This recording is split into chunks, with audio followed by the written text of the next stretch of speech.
So whenever x along here, f is 0. Along here, f is 0. Along here, f is equal to 1/2 the entire way until we have a function being undefined at the origin. If you pick different relationships among x and y, you're going to get different values than this or 0. So there's no limit here. It does not exist. The value has to be the same no matter which direction you're approaching. If you thought the limit was 0 and you tried to prove it using the definition, well, you'll still be here on Tuesday trying to do it. I want to do an example involving continuity. Here's a function. First I have to define a vector. That's a constant vector. 2, -1, and 3. And then I can define a function that's vector valued. It takes 3 variables, outputs 3 variables. And I'm going to define it by taking the vector c and taking the cross product with x. So if x is equal to x1, x2, x3, so c cross product with x is going to be equal to minus x3 minus 3x2, 3x1 minus 2x3, 2x2 plus x1. So that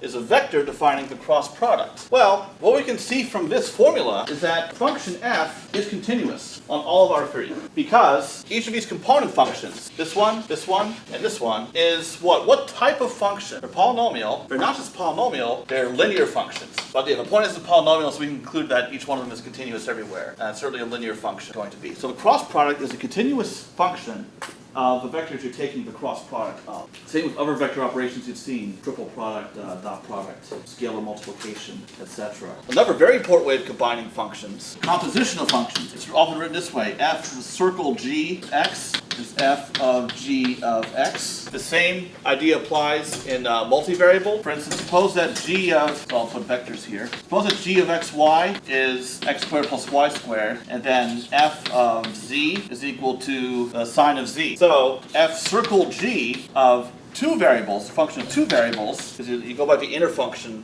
for determining inputs, is equal to the outer function, sine, applied to the inner function, x squared plus y squared. So what can we say about that when it comes to continuity? We can say this, that if function g is continuous at a certain point, which I'll call a, and f is continuous at g of a, whatever g of a is, then the composition is continuous at a. So you can chain functions like that together. So if g is continuous at a certain input, and f is continuous at g's output, then the entire composition is also continuous. Why is this function continuous everywhere? Sine of x squared plus y squared. So this is a polynomial, so it's continuous everywhere. Sine, being a trigonometric function, is continuous wherever it's defined, which is everywhere. So it's continuous on all of R2, still a function of 2 variables. So you just have to make sure that the dimensions match up, that however many, so you have a situation where f takes in n inputs and generates m outputs. G can take in a different number of inputs, but it must output the same number of variables that f takes in. Otherwise, the composition doesn't even make any sense. You can't even define it. So the first one, function is f of x, y, z, square root of x, y, z squared. So you have to find the domain and the range. So domain, the question you want to ask is there any reason why this function might not be defined at any particular point? Well, first let's rewrite this. So this is square root of xy, square root of z squared, so that's square root of xy, absolute value of z. So absolute value of z, that's defined everywhere, so there's no problem. Yeah, so it boils down to x and y, but now if I look at what you said exactly, you said x and y are negative, and if only one of them is negative, so the domain is a set of all x and y's and z, find that x times y, the product must be non-negative. So if one of them is negative and the other is positive, so what's excluded is x is positive, y is negative, or x is negative, y is positive. What about the range? There's only one output, a real number. What real numbers are covered by this function? Non-negative ones. W greater than or equal to 0, non-negative real numbers. So the function is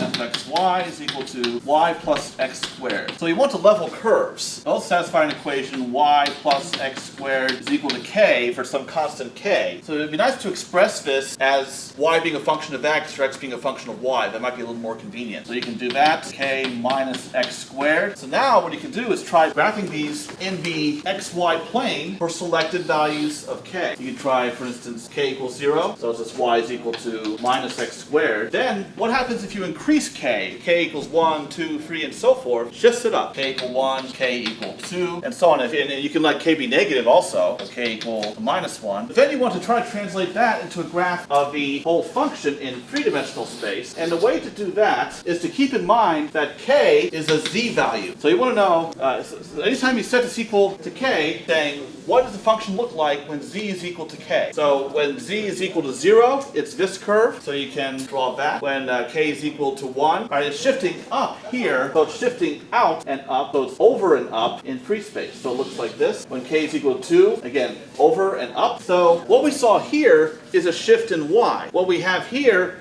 is a shift in y and z. So these parabolas are being drawn in this manner. And this continues down below too, for negative values k or negative values of z. Try drawing the level curves in the xy plane. Then you have to remember that the k value corresponds to a z value, so you can try to place that in the appropriate location as best you can anyway.